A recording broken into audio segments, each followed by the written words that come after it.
Halo teman-teman, berjumpa lagi dengan Mimin Ampera Coding di sini.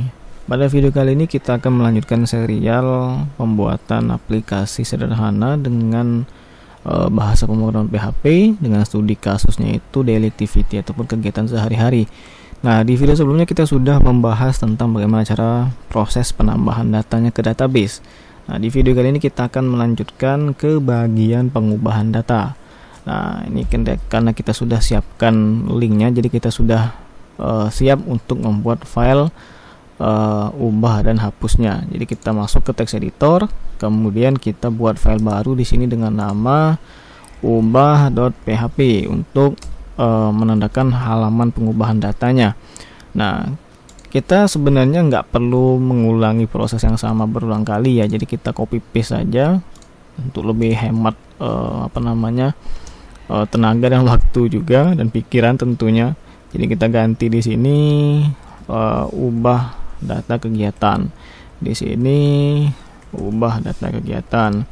Nah, di bagian yang penting di sini adalah kita harus menggunakan ataupun memanggil koneksi ke database karena kita perlu menangkap nilai yang akan kita ubah. Nah, kemudian kita buat dulu actionnya ini untuk mengarahkan ke proses pengubahan data, itu ubah proses. Kemudian kita masukkan terserah, kalau misalkan mau di paling atas bisa, mau di bagian dalam form juga bisa untuk pemanggilan si data yang akan kita ubah. Jadi kita letakkan saja di paling atas, kita masukkan perintah PHP. Kemudian di sini kita masukkan koneksinya, itu include kutip koneksi.php, taruh titik koma. Kemudian di sini kita siapkan variabel ID-nya, jadi ID kegiatan sama dengan $. Nah, di sini kita menggunakan get ya untuk menangkap data yang akan kita ubah. Jadi $get, kemudian tanda bracket, kutip satu seperti ini, kemudian kita masukkan ID kegiatan. Nah, ini ID kegiatan ini didapatkan dari pada indeks di sini, jadi kita ambil dari sini nilainya, dan juga dia nanti akan menangkap dari URL ataupun alamatnya.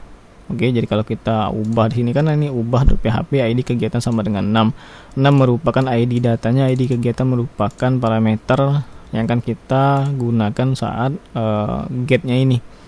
Oke, titik koma, kemudian kita buat query-nya, $query sama dengan, nah ini kita akan menselect ataupun mengambil datanya dengan perintah mysql query. Nah, ini cara lain ya, ini kita bisa gunakan langsung koneksi, kemudian koma, tanda kutip, select bintang, select semuanya, maksud dari bintang ini, from, nama tabelnya itu adalah kegiatan, where ID kegiatan, di mana ID kegiatan, jadi parameternya itu adalah penentu si ID kegiatan ini, nilainya yang mana, jadi sama dengan kita kasih kutip 2 kemudian $ID kegiatan.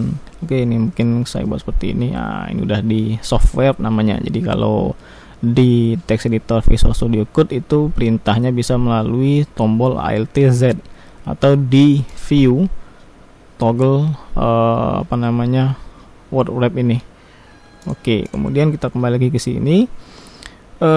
Ini sudah kita buat tanda titik koma. Selanjutnya kita buat data variabelnya. Kita akan sisipkan di masing-masing form untuk menampilkan data yang sudah tersimpan. Jadi $data sama dengan mysql fetch object. Kita bisa menggunakan, mau pakai yang lain juga nggak masalah. Kita masukkan query tadi, $query titik koma. Oke, ini sudah kita siapkan ya, kita simpan. Kemudian di bagian bawah ini kita akan menampilkan nilainya. Nah, jadi di bagian nama kegiatan kita isikan satu atribut baru lagi dengan nama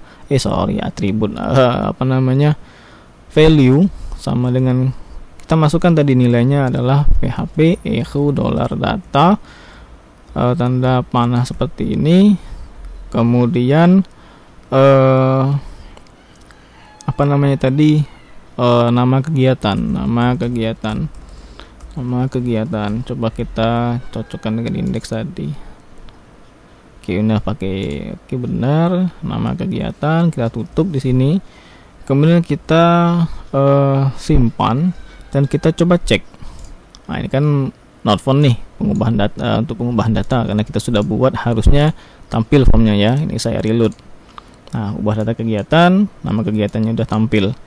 Saat saya ubah misalkan pergi belanja ke pasar misalkan, dia udah berubah nilainya, tapi tanggal kegiatan belum. Nanti kita ubah, di sini berubah juga sudah.